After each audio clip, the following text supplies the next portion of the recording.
Erokamano janeno mar LTN, agone Nyasaye erokamano mochako loso thuolo. Okinyi ma kawuono ni mondo wachak waromie kodi e studio ka.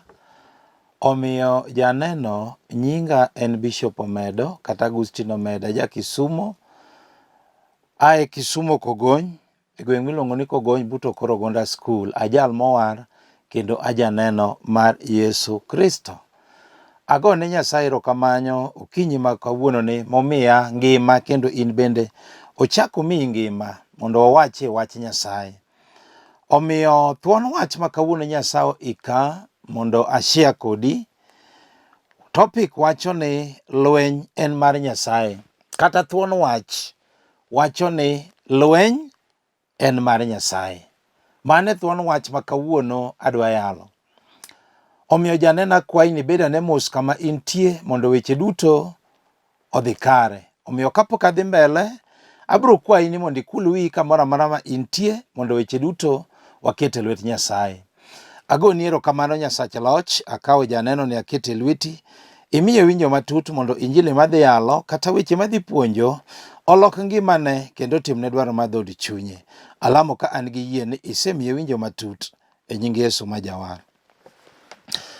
Janeno mana kaka wacho ni ka ok aketho sa, mane thuon wach ma kawuono adwa wuoye.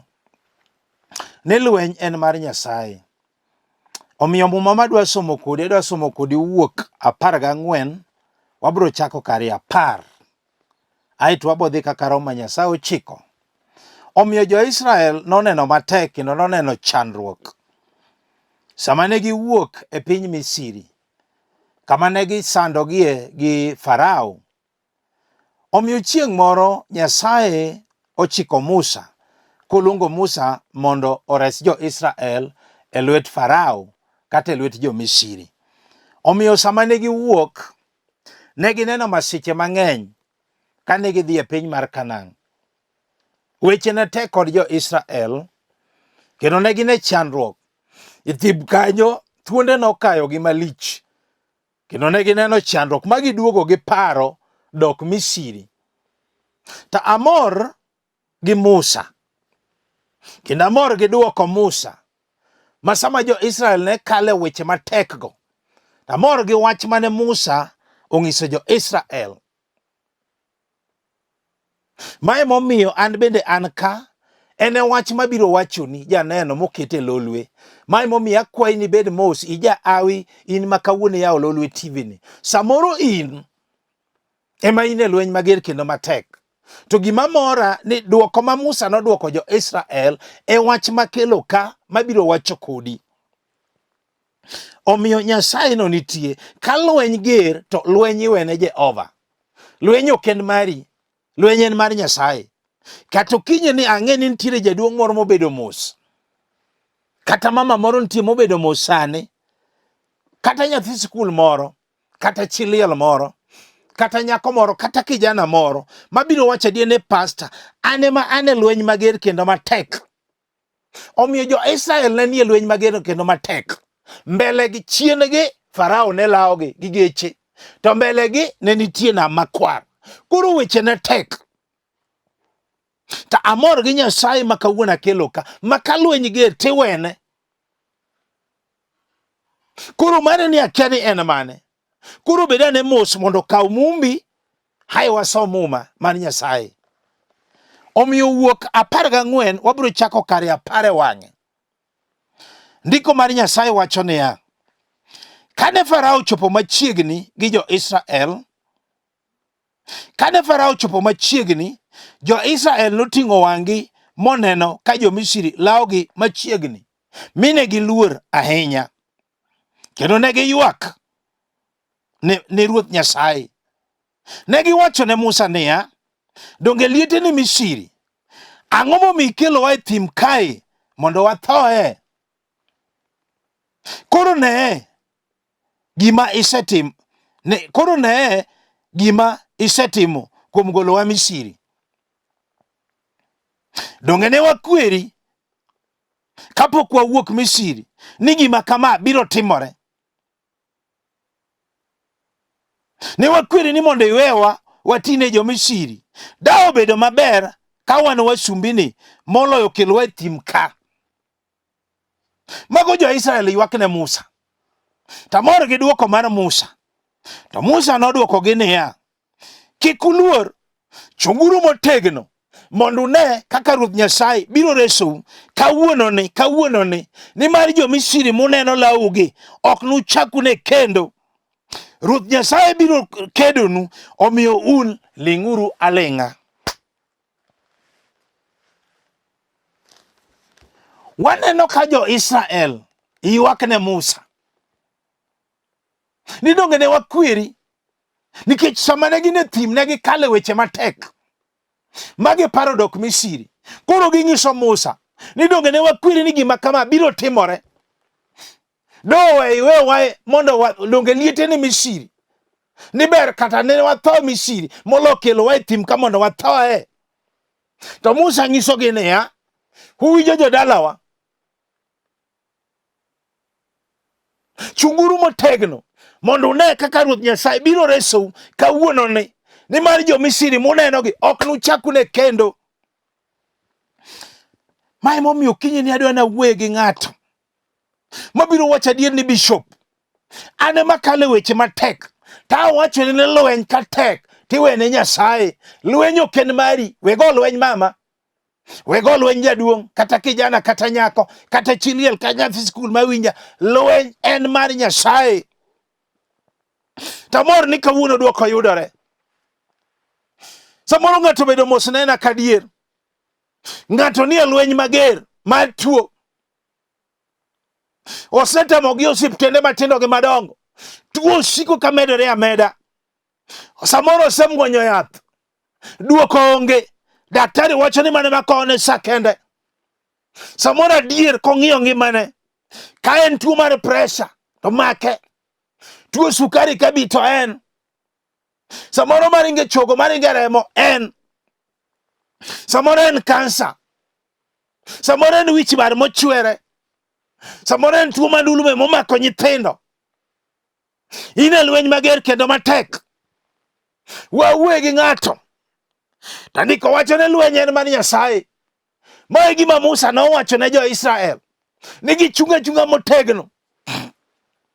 Wawuoye gi ng'ato monena kasani kata en otanda mar midekre, samoro en osiptal kanyo, owacho adier ni bishop, an ema lweny mager kendo matek mar tuo. Chieng' moro mama moro mumaka ma ok adwa somo, Marika Beach 25, mama moro ma iye nosechwer kuom higni 12. Andiko wacho niya, jothieth nochamo pesane te, tuo ne osiko ka medore ameda. To sama nowinjo Yesu mayalo ka, nowacho ne adwa kawo yie maradiko ma ok adwa timo kata neno, nikech weche moko inyalo kalo kijok ne timo neno to ne dine ma ng'ato wuotho godo, nikech mama ni yie nosechwer.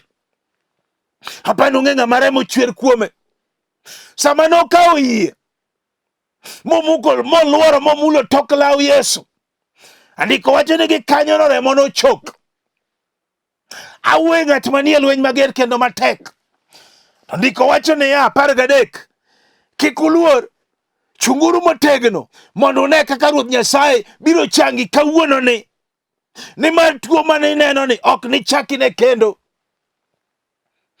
Wawuoye gi ng'at ma kamano mawachore ni bishop, an ema tuo ketho denda. Tamor ne duoko kawuono yudore.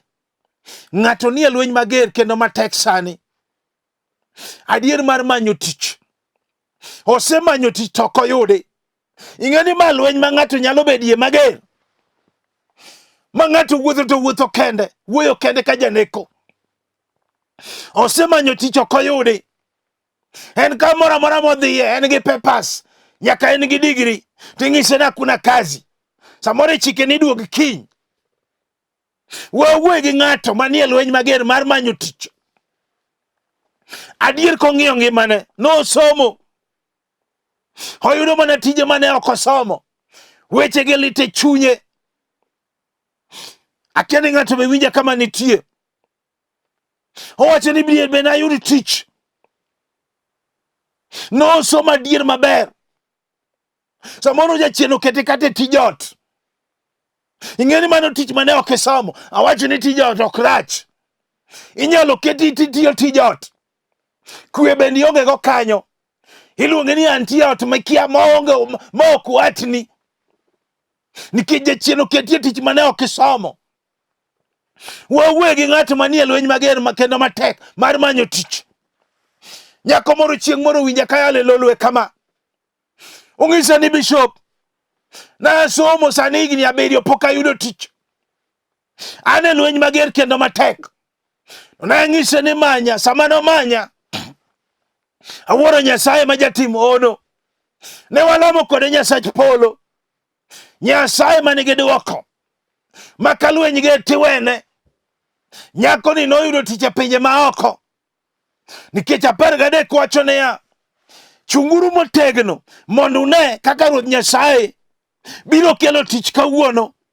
Nimar koso tich mineno ni ok ni chakine kendo. Akani ng'at mobedo mos mawinja mawacho ni bishop, awinjo wach Nyasaye. Kare ng'ato nyalo bedo lweny mager kendo matek to kia. Mana kaka jo-Israel ne nie lweny mager kendo matek. To Musa ng'isogi ni winjo jodalawa, chung'uru motegno mondo ne teko Nyasaye. Wawuoyo gi ng'ato sani. Adier ma en e lweny mager kendo matek mar manyo dichuo. Osemanyo to ok oyudi. Oyudo mana maketho ne sa kende. To makende to onge. Adier kong'iyo ngimane. Samoro gipango ni mondo gikendre. To chunye chida okia gima time. Sakata kotedo to ok odagi. Kawuono winjo ni en chi Kisumo. Ruchi winjo ni en chi Nyakach. Oloko dak. Nikech giwacho ga ni giloko dak. Iwinjo ni en chi Oyugis. Samoro winjo ni en chi Kano, mama mara achiel kende. Kata sani onena ka. Odak gi nyithinde kende ot. Opango ot jachien ogole dala modakie. Nyapra moro en gi nyithinde 4, ng'ato ka ng'ato gi wuonegi. Iluongo ni waine kama obet. Weche gi lit e dhod chunye. Wawuoyo gi ng'ama nie lweny mager kendo matek. Samoro ti adier en gi tich. To dichuo modak go tamore. En e lweny mager kendo matek. Weche gi lit e chunye. Nyako moro chieng' moro biro ira ong'isa ni bishop, ne winjo kiyale lolwe TV. Pastor weche gi lit e dhod chunya. Ong'isa ni nonyuolwa nyithindo 7. Nyiminena nosetedo te. Ane madonge kind nyiminena. Pastor tawuodi na nyono higni 35. Kata ng'at mapenja nyinga onge. Pastor ane lweny mager kendo matek. Na ng'ise ni winjo. Ondikie muma mar Isaya 46 verse 4. Ma ok adhi somo. Ni kata ka usedoko moti, to pod an en. Adier kata ka wiu osetilwar, to pod nating'u malo. Ang'ise ni age is just a number. Sama nalamo kode Nyasaye, duoko noyudore. Ka jochiende manotamore ni ok onyal tedo, nogo nduru matek moa. Kendo en e ode nyaka sani.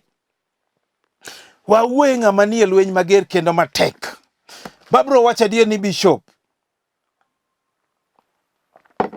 sami yalo tawe mana ni yala.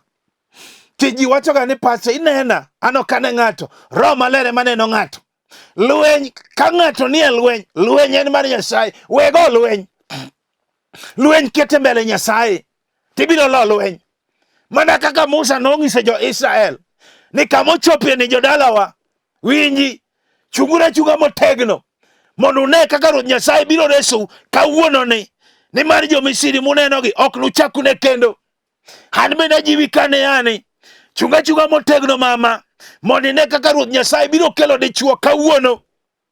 Nikoso dichuo mineno ni ok nichakine kendo. Dala ni mane aye ni Nyasaye dhi duokie. Akani ng'ato be winja kama nitie. Nikech kawuono winjo ka Nyasaye biro timo.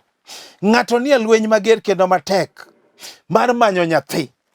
Adier mae nyalo miyo ng'ato bedie lweny.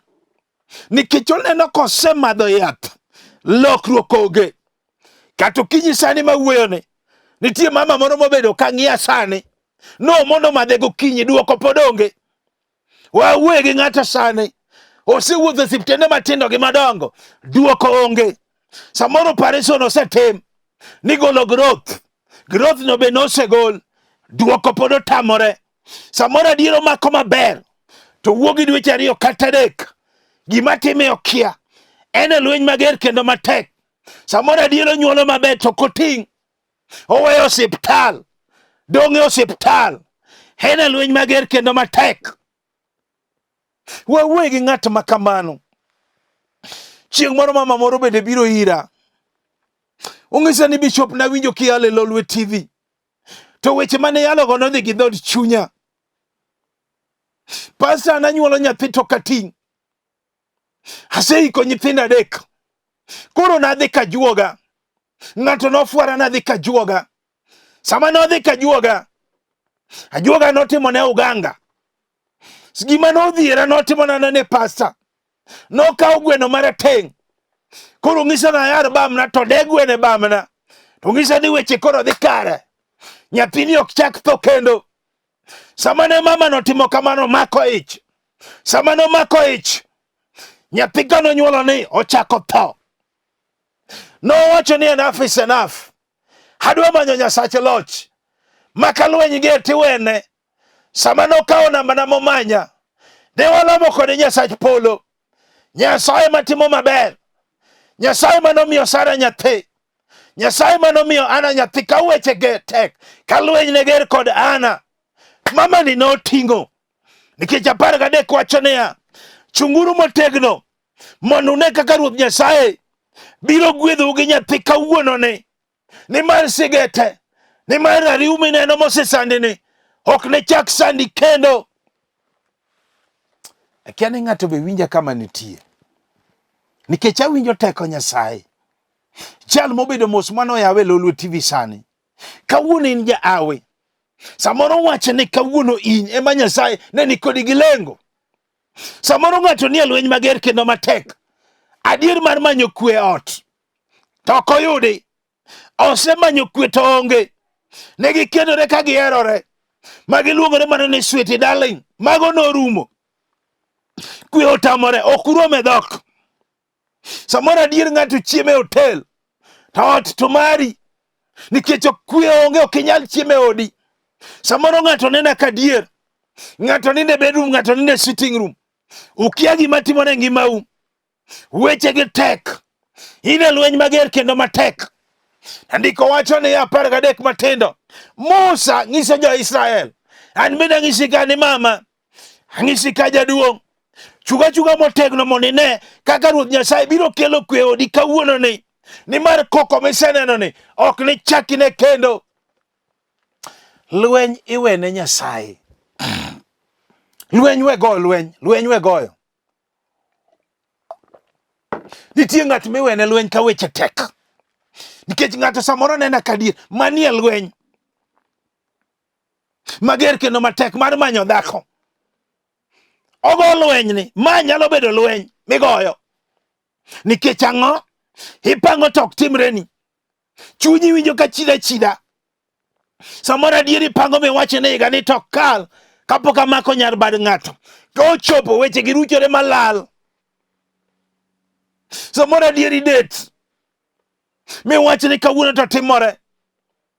Adier kochopo tiloro ni simo. Miwinji ka dhako moro maduoke simo ni yani ni mteja mo namba unayopiga patikani kwa sasa. Samoro ikete nyaka blacklist. Ero ng'ato penja ni blacklist en ang'o? Ibiro ng'eyo nikech pok otimore ni. Mi ng'isi mondo mi wach na ang'o matimore. Ng'ato nie lweny mager kendo matek. Samoro kendo to mon dhi adhiya. Gima golo gi bende kia. Ine lweny mager kendo matek. Moko ting'o nyaka ot te. Midong nyamasi. Wawuoye ng'at ma kamano. Mane gi lweny mager kendo matek. Mano ni mbele ne. Kijana moro biro ira ong'isa ni bishop. Sama yalo taweni ane miyala. Na ane lweny mager kendo matek. Kata anu neno ni bene litna. Ong'isa ni bishop. Asekendo mon 10. 9 to osedhi onge mabet. Moko dhi gi nyithindo, moko dhi gi nyithindo. Moko bende dhi nono. Koro kata mar aparni bende nie yo, Bishop.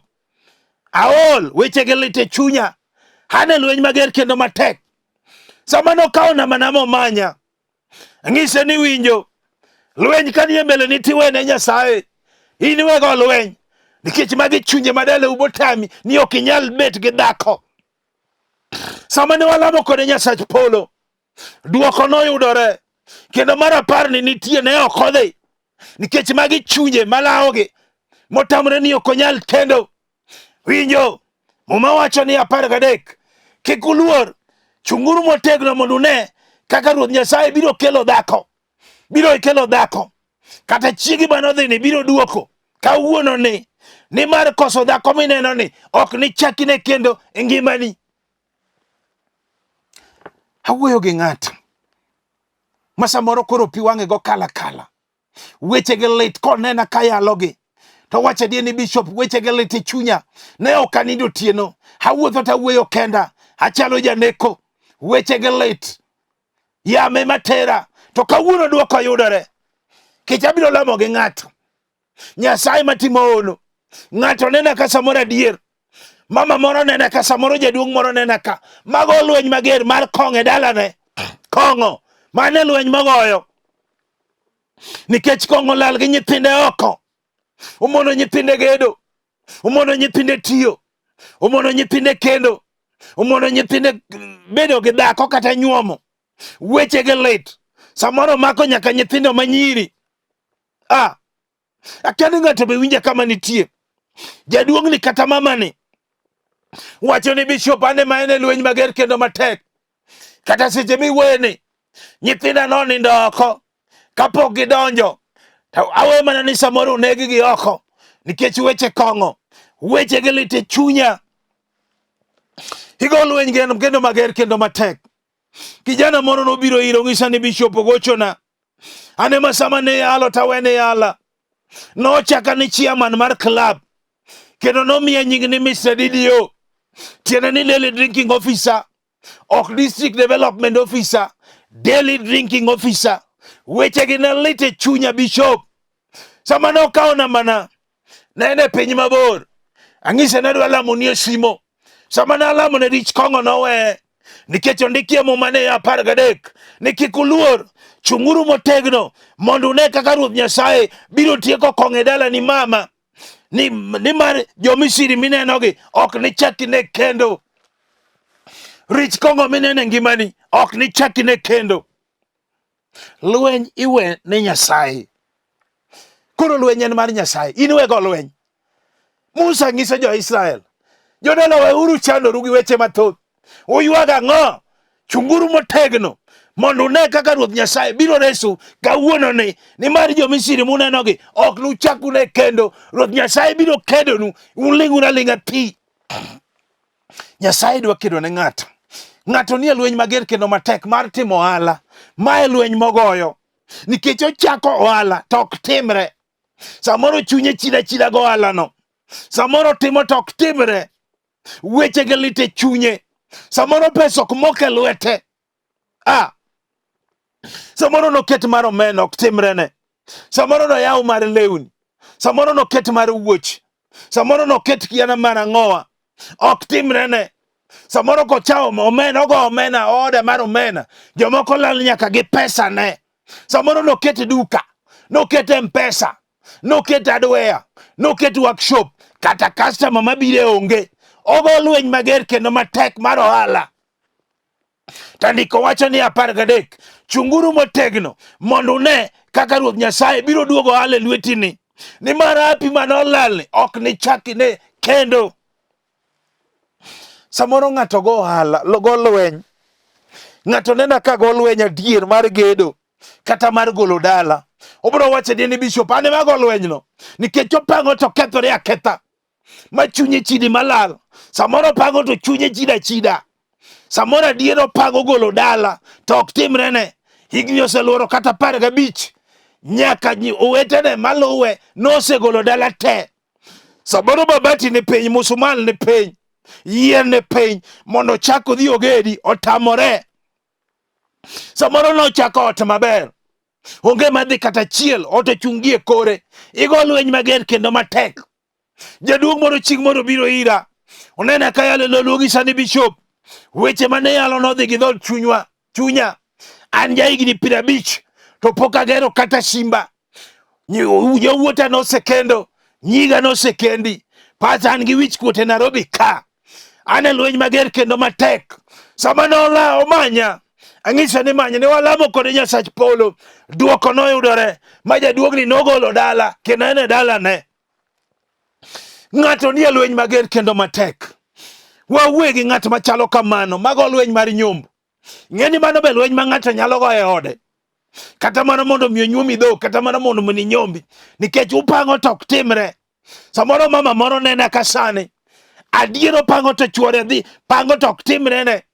Samoro nyiminege maluwe nosenyuom dhok te. En odong' Nyamasi. Weche gi lit e chunye. Mama wacho na tino nyathino kikelie kata diel. Chuori no kelie kata diel.